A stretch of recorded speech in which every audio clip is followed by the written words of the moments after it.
Entramos ahora a analizar la actualidad de este viernes, último día de la semana, en el que se prevé que esta madrugada sea bastante fría. Bajarán las temperaturas hasta los 2 grados y máximas de 16 en la capital extremeña. La buena noticia, bueno, para algunos, para otros no, es que a partir de la tarde de mañana sábado lloverá, como hemos dicho en el tiempo, y parece ser que se van a mantener las precipitaciones durante todo el fin de semana, domingo incluido el lunes. Digo, no para todos porque el agua es buena, pero evidentemente para el sector turístico, hostelero y tal, no lo es tanto, ¿no? Buenas noches, Irene, ¿cómo estás? Bienvenida. Buenas noches, pues a ver, hace falta la lluvia, pero yo me iba a ir de ruta, entonces creo que Pues o me mojo sí, o no tengo ruta. O vas preparada o la suspendes. ¿Sí? Pero hace falta, así que alegrémonos por ello. La lluvia siempre es bienvenida, ¿verdad, Paco Miranda? Buenas noches. Bueno, ¿A ti que te gusta el campo? Buenas noches, ya lo creo, yo encantado de la vida. Como todo el mundo, a ver, a nadie le gusta mojarse, pero es cierto que cuando ves caer el agua, y sobre todo ahora que sabemos de la escasez, ¿no?, de la necesidad, pues es vida, el campo es vida. Cambia total y absolutamente de ese color ocre que tenía hace pocas semanas el campo, y ahora empieza a verse verde por todos sitios y a verse la flor esta amarilla que por cierto a los pájaros se las cojo, que les encanta, y pegas allí 2 o 3 ronchones y se lo llevan los pájaros y aquellos que les gusta. Entonces da alegría. Agua, vida, en todos los sentidos. Por lo tanto, si vas de ruta, Irene, un buen chubasquero, un calzadito que no se te cale y no te pierdas. Y adelante, no te lo pierdas. Bueno, por cierto, la Navidad siempre comienza con el alumbrado, pero también ya con este puente de la Mártir, ¿no? Porque el puente de la Constitución, la Inmaculada, también lo es de la Mártir para todos los emeritenses, y hoy se ha presentado precisamente en la revista Eulalia, que edita la Asociación Virgen y Mártir Santa Eulalia, que puede adquirirse desde ya en los puntos habituales al precio de 3 euros como donativo. Este año la revista versa sobre todo por la peregrinación, para incentivar la peregrinación en un año importante y decisivo como va a ser este que comienza, porque justamente el día 10 quedará un año para el inicio del año jubilar eulaliense, que será el 10 de diciembre de 2023. Dicho esto, vamos a otros asuntos que hoy vienen marcados en la actualidad. Por ejemplo, por los datos del paro. Hemos conocido que en Extremadura el paro ha bajado en el mes de noviembre en 641 personas, lo que supone un descenso del 0,76%. El número total de parados en la comunidad autónoma es en estos momentos de 84.096 desempleados.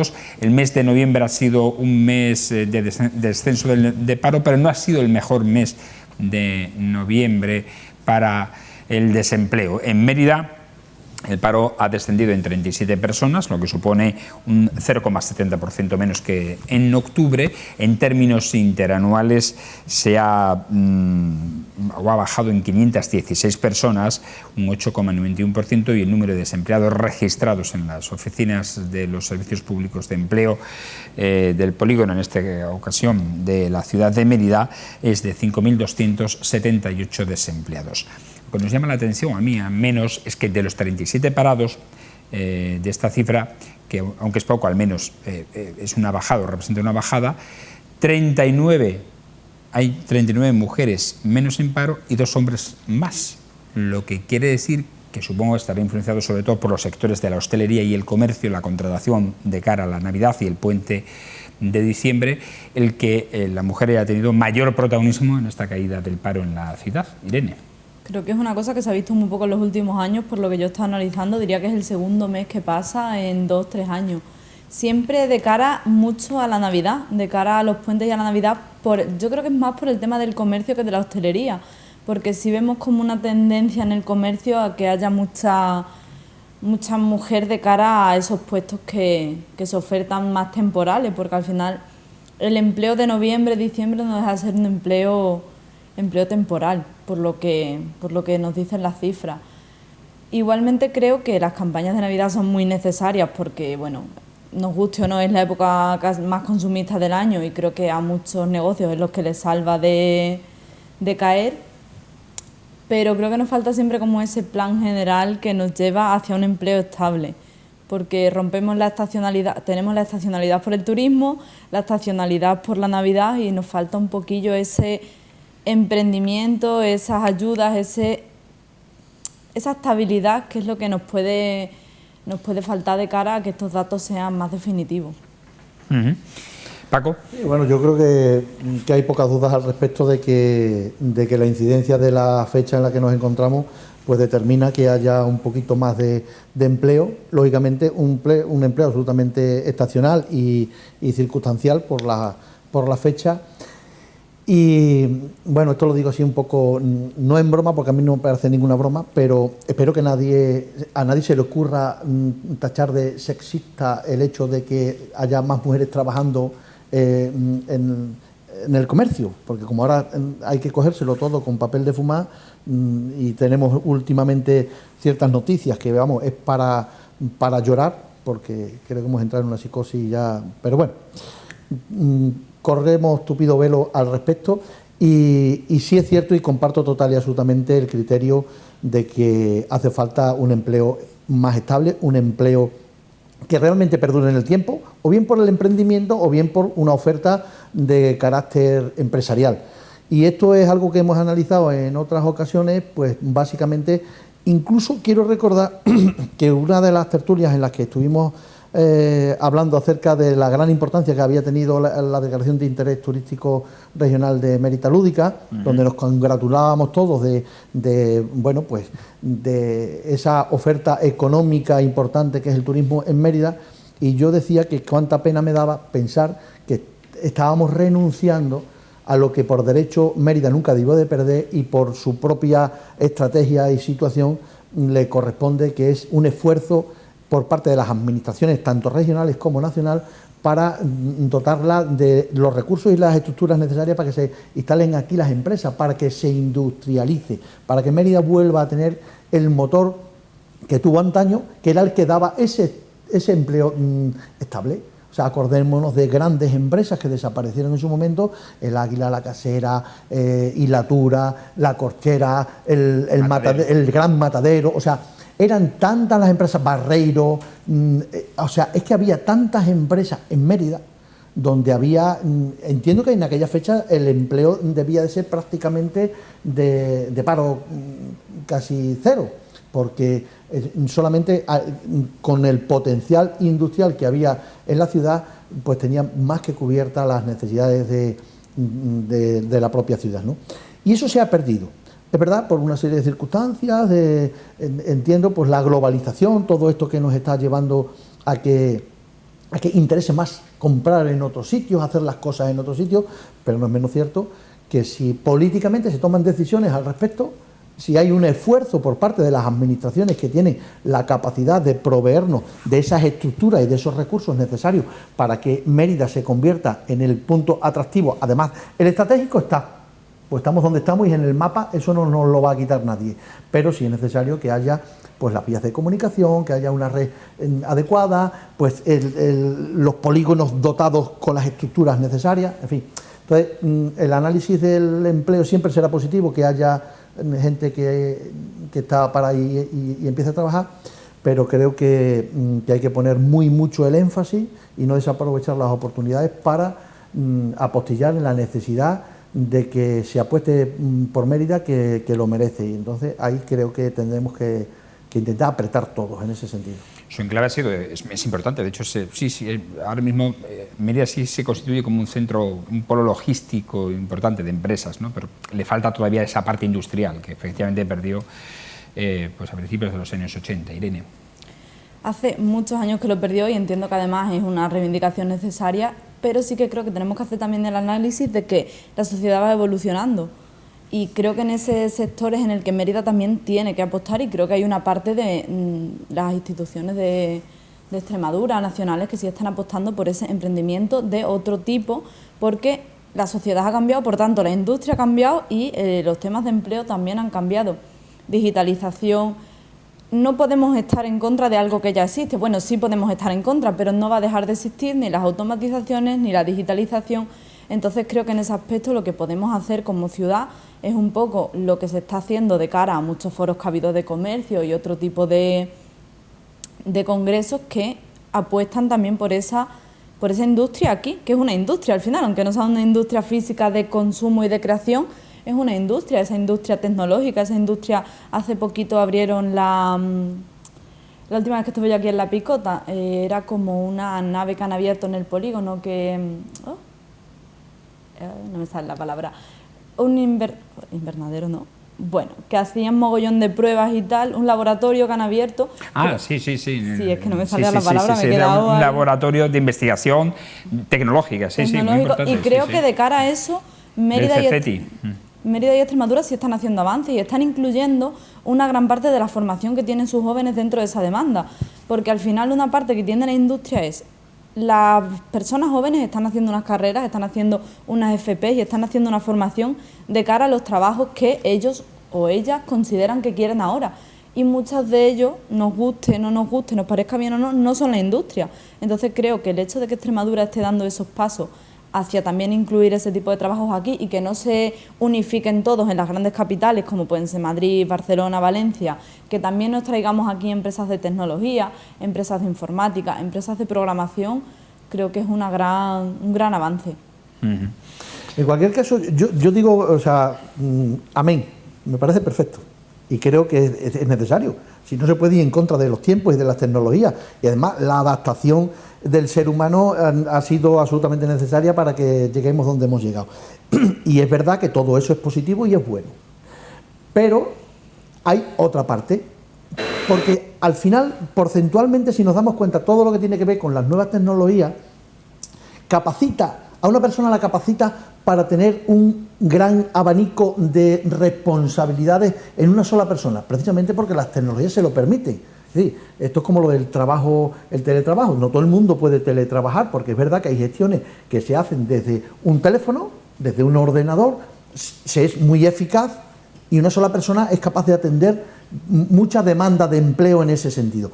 Sin embargo, la gran masa del empleo, desde el punto de vista de lo que tiene que ver, porque también siguen siendo necesarias, pues los productos que se construyen, que se fabrican, que se transportan, que se tienen que manipular, y ahí hay un sector importante y un nicho de empleo importantísimo, que es el al que se...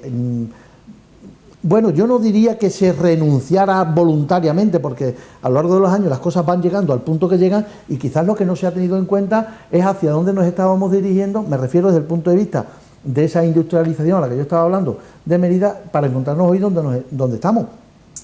Apostar por las nuevas tecnologías y por todo lo que tiene que ver en ese sentido, perfecto, pero eso no está reñido con la potenciación y la dotación de los recursos necesarios, porque no todo el mundo tiene la probabilidad. Esto es como, a ver, si nosotros decidiéramos hacer un parque temático de ámbito romano, de la vida romana, en San Sebastián, por decir una ciudad, pues estaría muy bien, había que construir todas esas cosas, pero si lo hacemos aquí en Mérida, obviamente lo tendremos más fácil. Primero, porque tendremos los monumentos y además no hay ni que construirlos y es coetáneo y todas estas cosas. Pues por eso decía lo del punto estratégico de la ciudad, desde el punto de vista de operatividad. Hoy escuchaba qué pena y qué lamentable una fábrica de pienso extremeña, que le preguntaban que a través de qué cooperativas se suministraban del cereal que necesitaban y tal.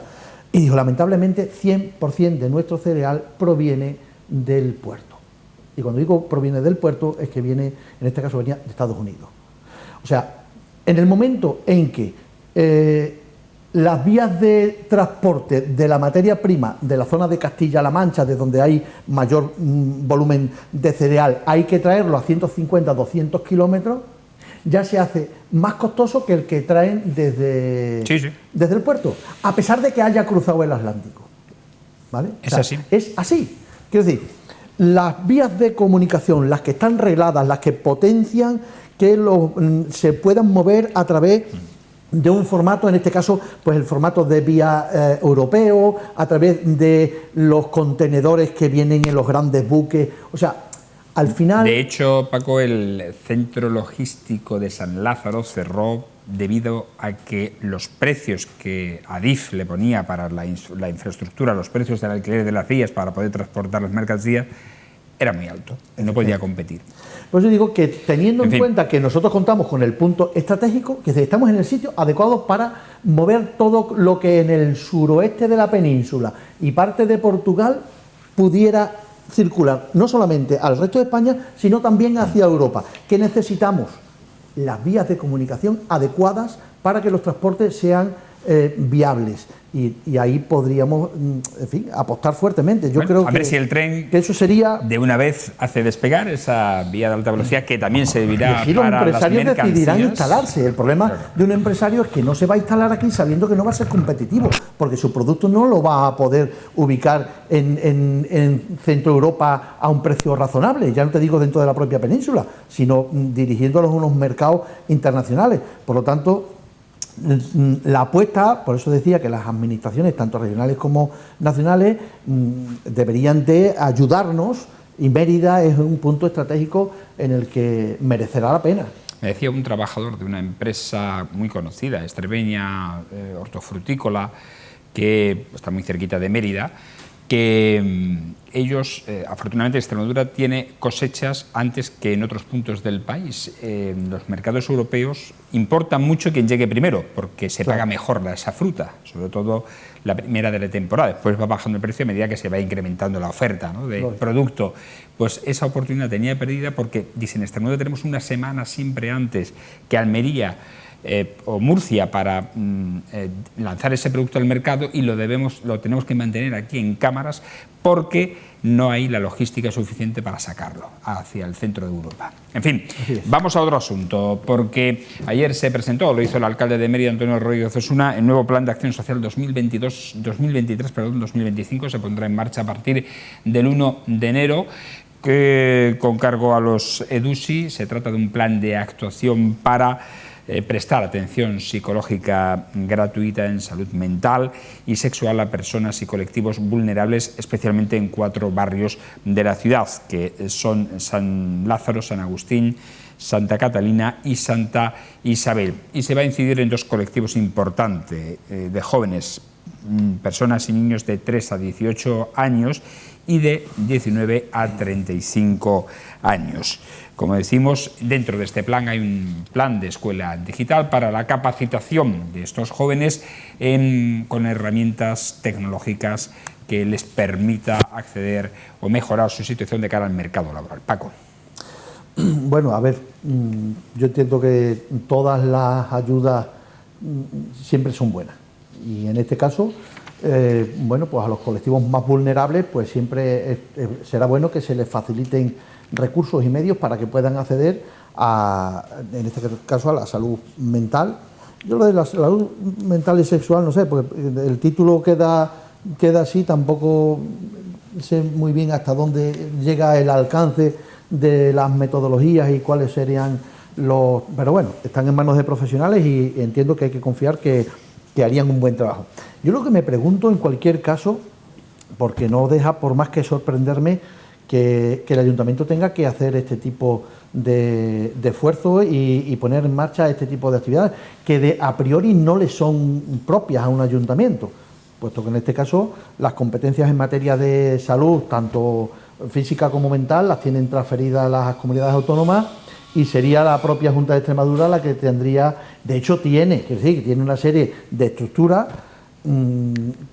que facilitan este tipo de recursos.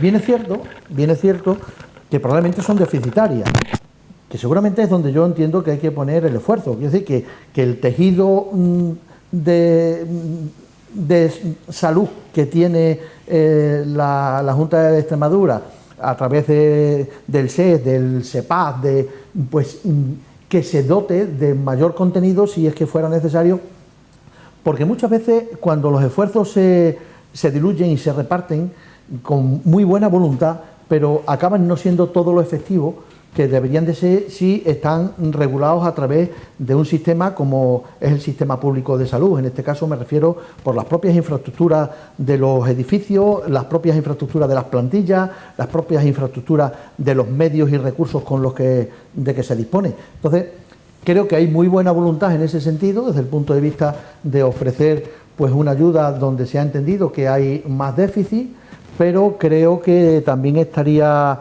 bien que el esfuerzo fuera orientado a solicitar y a exigir lo que por derecho corresponde, y en este caso es el mayor esfuerzo por parte de la comunidad autónoma en los servicios que ya están en marcha, que esto funciona porque existen los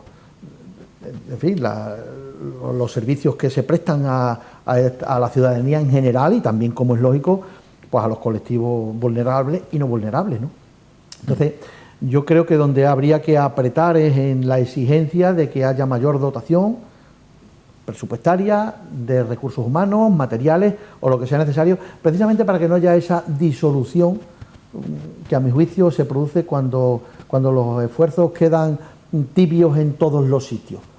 Aquí no llegamos lo suficiente, aquí hacemos un poquito de esfuerzo, pero tampoco se llega como es lógico, porque entiendo que con la mejor de las voluntades el servicio que se va a prestar no será el necesario, el que realmente sería necesario para atender a toda la población que tenga pues este tipo de demanda, ¿no?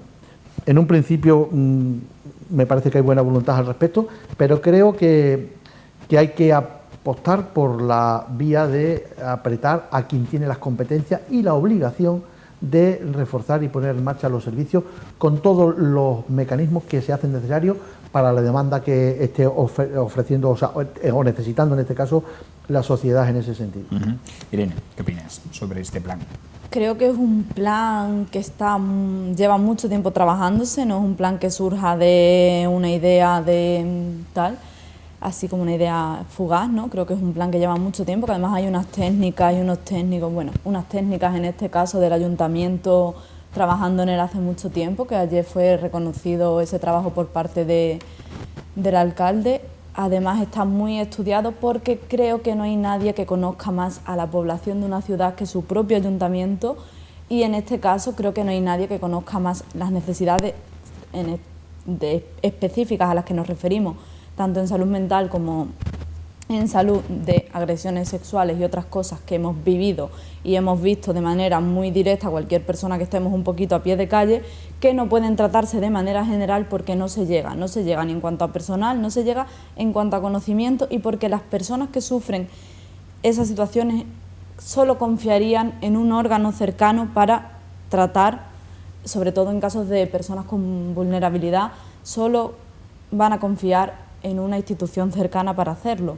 Además, no creo que esté en ningún caso reñido una dotación europea con una reivindicación de que mejoren los servicios regionales, porque esa dotación europea existe, se ha adjudicado y es una dotación bastante amplia, y lo vimos también con otro tipo de campañas que ha habido europeas anteriores. Se ha adjudicado sabiendo hacia qué se adjudicaba, de hecho por eso se llama Plan de Acción Social y no se llama Plan de Acerado de Calles. Hay otra dotación para el acerado de calles, hay otra dotación para otras cuestiones, y yo creo que el tema de las competencias, al final, casi nadie conoce quién tiene las competencias de las cosas, que es una cosa que yo he hablado mucho aquí que podría mejorar, pero el hecho de que las competencias en salud mental sean regionales no exime que pueda haber una ayuda, igual que la hay hace muchísimos años, un servicio muy bueno por parte del Ayuntamiento de atención psicológica a víctimas de violencia de género. Es un servicio muy cercano y al final, si tú hablas con esas mujeres, te reconocen que sienten esa cercanía al ser un servicio que está dentro de nuestros barrios y dentro de nuestro entorno. Entonces es que no le veo nada negativo a que un plan que ni siquiera necesita fondos locales, que lo único que ha hecho es trabajarse con personal local que sí que conoce las administraciones y consensuarse en los barrios, no le puedo ver ninguna pega, y además aplaudo el trabajo que han hecho tanto las técnicas como las trabajadoras sociales en este caso, porque... Bueno, fondos locales iba a haber, porque se van a destinar medio millón de euros de los fondos EDUSI, con la aportación municipal que le corresponde, que es mínima, porque los fondos EDUSI en un porcentaje, creo que es el 80%, siempre está... Sí, tiene un 20%... Exacto, de aportación municipal y el 80% con fondos europeos, exacto. Pero bueno, creo que al final, dentro de unos presupuestos que además tienen un remanente, no supone algo para la ciudadanía que pueda ser criticable por parte de nadie, porque al final las desigualdades solo se acaba con ellas poniendo fondos. A mí lo de que las desigualdades sí necesitan conciencia, pero una conciencia social sin presupuesto lo hemos visto con muchas leyes, por ejemplo leyes regionales, hacen unas leyes maravillosas, pero esas leyes no se dotan de un presupuesto, no me vale de nada. Las leyes tienen que ir acompañadas de plan de acción. Y los planes de acción, que son los que al final, porque lo bueno de que sea un plan europeo es que todo lo que ponga en ese plan, Europa va a revisar que se cumple. Porque si hay algo fiscalizado con respecto a fondos, son los fondos europeos. Entonces, todas las contrataciones y todo lo que se están haciendo a través de ese plan están revisadas por Europa y creo que eso le da un porcentaje de garantía mucho más elevado que a la salud mental, que hay un psicólogo por cada no sé cuántos mil habitantes y además nunca va a ir seguramente para quien más lo necesite. Bueno, vamos a otro asunto porque tenemos un montón de temas que abordar y a ver si nos da tiempo a todo. Ayer representantes de los grupos parlamentarios tanto del Congreso como del Senado del Partido Popular se concentraron a las puertas del Congreso de los Diputados para solicitar al presidente del Gobierno, Pedro Sánchez, que cese a la ministra Irene Montero por su ley del sí solo es sí, tras la rebaja de condenas a violadores y personas con delitos de agresión sexual que ya están condenadas y que están saliendo de las cárceles del país. Creo que están ya por 47 o 48 los presos que han salido o que han sido excarcelados. El Grupo Parlamentario Popular también ha pedido que se modifique el texto de esta ley. Polémica servida. Irene. Han sido excarceladas 3 o 4 personas y han sido rebajadas las penas a unas 40 y algo. 40 y algo de rebajada, tienes razón, sí. Creo que hay una caza de brujas no justificada hacia Irene. Creo que falta una disposición transitoria en esa ley. Yo no voy a decir que esa ley es perfecta. Yo nunca he venido aquí a hacer partido, porque ni siquiera cuando formaba parte de un partido venía a hacer partido. Ahora que no formo parte de ningún partido, no tengo ninguna obligación que me haga hacerlo. Pero sí creo que hay una caza de brujas hacia Irene, fuera ya de que entremos en el contenido de la ley. El contenido de la ley le falta una disposición transitoria, que es lo único que creo que ha podido fallar de cara a que se revisen estas condenas, ¿vale? Y lo único que falta una disposición transitoria que diga no se aplica ahora la revisión de cara a casos anteriores porque simplemente esos casos ya están vistos. Creo que es lo único que falla, el hecho de que se incluyan 4 o 5 disciplinas dentro de esta ley en las cuales las mujeres nos sentíamos inseguras de manera directa en la calle, como puede ser la sumisión química, el acoso callejero, porque al final, de cara a este tema, siempre tiramos de, vamos a decir, el caso más grave para hacer un drama social de esto. Bueno, pues yo quiero contar los casos que vivimos en el día a día y que además personas que nos conocen pueden ver, como por ejemplo, Maima sabe que yo hace 2 nocheviejas me tuve que volver a casa nada más salir de mi casa, bajé la calle, me fui a un bar que había en la esquina, mis amigas y mis amigos tardaron 10 minutos más en llegar y 2 tíos me cogieron del brazo y me empezaron, vente con nosotros, tal, y yo me fui a mi casa llorando, luego no salí porque evidentemente te quedas con mal cuerpo, ni salí, ni denuncié, ni hice nada, me quedé con un moratón en el brazo, me fui a mi casa y me fastidié la noche. Y eso en aquel momento además, como tampoco estaba recogido en ninguna parte, pues tampoco te ves tú con la legitimidad ni de contarlo porque que exagerada eres, nada más que estaban jugando, y es que las mujeres son muy exageraditas y pobrecitas, ay, cositas. Y ni denunciarlo porque no había ningún marco legal más allá de, sí, te han hecho un maratón para que eso tuviese ningún sentido. Y como hemos vivido eso durante muchos años, creo que criminalizar una ley entera porque no se haya puesto una disposición transitoria que era necesaria, que recalco, hacía falta esa disposición transitoria y hay un fallo y hay una laguna en esa ley, pero criminalizar una ley entera por una disposición transitoria creo que es vergonzoso, creo que se está yendo de madre la situación porque además llevamos muchos meses viendo cómo todo lo que diga Irene Montero y salga de su boca está mal, entonces vamos a seguir viéndolo por supuesto, pero creo que criminalizar una ley entera por una disposición transitoria que hacía falta es bastante lamentable. Paco. Bueno, pues yo creo que todo lo que se haga en favor de la defensa de los ciudadanos en general para sentirnos libres y protegidos, y en este caso a las mujeres de forma especial, estará bien y está bien. Hombre, yo francamente, permíteme que discrepe con lo de la caza de brujas cuando es una persona que ha demostrado tener una soberbia inusual ante una ley que de entrada y antes de salir en vigor ya hubieron muchos informes que recogían la necesidad de evaluarla con más templanza, con más quietud, porque se alumbraban defectos y fallos en la propia ley, y sin embargo fue por esa actitud arrogante que viene demostrando, teniendo en cuenta como socio de presión que tiene el gobierno, para sacarla por encima de la campana gorda. Y cuando en la práctica se ha visto la necesidad de esa disposición transitoria, cuando se ha visto que en la práctica no pueden hacer otras cosas los jueces, lejos de entonar el en mea culpa, porque la infalibilidad no la tenemos nadie, habiendo errado y viéndose lo que está suponiendo en la práctica, lejos de esto, ha insultado a los propios jueces, llamándolos fascistas y no sé cuántas cosas más, por el hecho de hacer lo que deben por el error que han cometido en la tramitación de esa ley.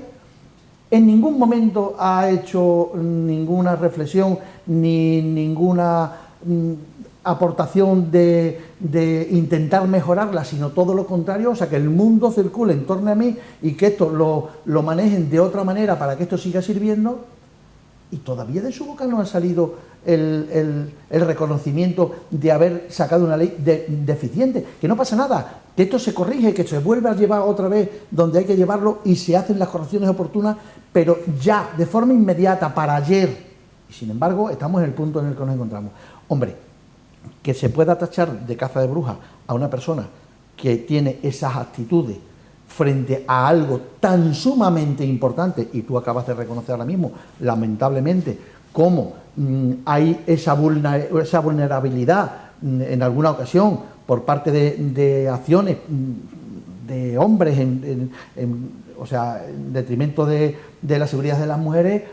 Hombre, yo no sé para cuándo tenía que haberse hecho la corrección y haber dicho, nos hemos equivocado, vuelve otra vez la ley a revisarse, se siguen los procedimientos, los que tengan que ser, pero con carácter inmediato y ya. Y cuando una persona manifiesta esa soberbia, esa altanería, esa incapacidad para reconocer los errores que están suponiendo ahora, ¿qué le estará suponiendo a las personas que saben que sus agresores están recibiendo pues ese trato de beneficio por haber aprobado esa ley deficitaria, y la persona que la ha impulsado no tiene ni tan siquiera la humildad de reconocerlo para que se corrija? ¿Qué pueden estar pensando desde el punto de vista de me han ayudado, me han protegido, o por el contrario lo que han hecho ha sido perjudicarme? Porque psicológicamente entiendo que debe de ser lo voy a decir como suena, como lo siento, una putada mayúscula que una mujer que sentía que su agresor iba a permanecer en la cárcel durante X años, vea como ahora, por el contrario, ve reducida su condena, e incluso algunos que ya están en la calle cuando podían todavía estar 2 años más. Entonces, yo francamente creo que por honestidad, pero esto no pasa lamentablemente en este país, en cualquier país decente habría presentado la dimisión sin necesidad que se la pidieran.